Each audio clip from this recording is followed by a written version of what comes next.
Pancasila merupakan dasar negara dan ideologi negara bagi Indonesia yang memiliki nilai-nilai luhur dan religius. Kata Pancasila berasal dari bahasa Sanskerta yaitu panca yang berarti 5 dan sila yang berarti asas, dasar, atau peraturan. Terbentuknya Pancasila mengalami proses yang sangat panjang dalam sejarah bangsa Indonesia. Di sini saya akan menjelaskan secara singkat sejarah lahirnya Pancasila. Awal mulanya, BPUPKI merupakan badan yang dibentuk oleh pemerintah kolonial Jepang pada 29 April 1945 sebagai rekayasa Jepang untuk mendapatkan dukungan rakyat Indonesia bahwa Jepang akan memberikan kemerdekaan kepada Indonesia. Sejak awal, Soekarno menganggap Pancasila sebagai dasar atau fondasi berdirinya sebuah rumah besar, yakni Republik Indonesia, yang di dalamnya menaungi berbagai macam suku dan agama. 7 Agustus 1945, Jepang mengganti BPUPKI menjadi Panitia Persiapan Kemerdekaan Indonesia atau PPKI, atau dalam bahasa Jepang disebut dengan Dokuritsu Junbi Inkai.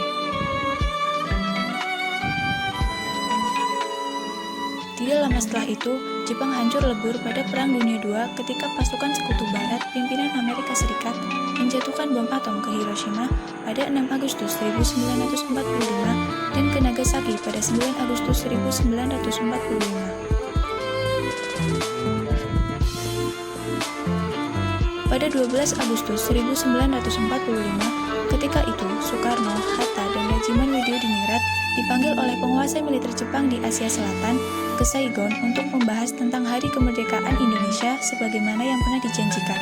Namun, di luar dugaan, ternyata pada 14 Agustus 1945, Jepang menyerah kepada Sekutu tanpa syarat. Pada 15 Agustus 1945, Soekarno, Hatta, dan Regimen kembali ke Indonesia. Perubahan situasi yang cepat itu menimbulkan kesalahpahaman antara kelompok pemuda dengan Soekarno dan kawan-kawannya, sehingga terjadilah penculikan atas diri Soekarno dan Muhammad Hatta ke Rengas Dengklok. Tindakan pemuda itu berdasarkan keputusan rapat yang diadakan pada pukul 24.00 WIB menjelang 16 Agustus 1945. Kekuatan dan pengaruh Jepang di Indonesia pun melemah, sehingga membuat para pejuang dan pendiri bangsa Indonesia berhasil merebut dan memproklamasikan kemerdekaan Republik Indonesia pada 17 Agustus 1945. Sehari setelah kemerdekaan, sidang PPKI yang pertama kemudian mengesahkan Pancasila sebagai dasar negara, yaitu pada 18 Agustus 1945. Demikian yang dapat saya sampaikan, semoga bermanfaat. Terima kasih.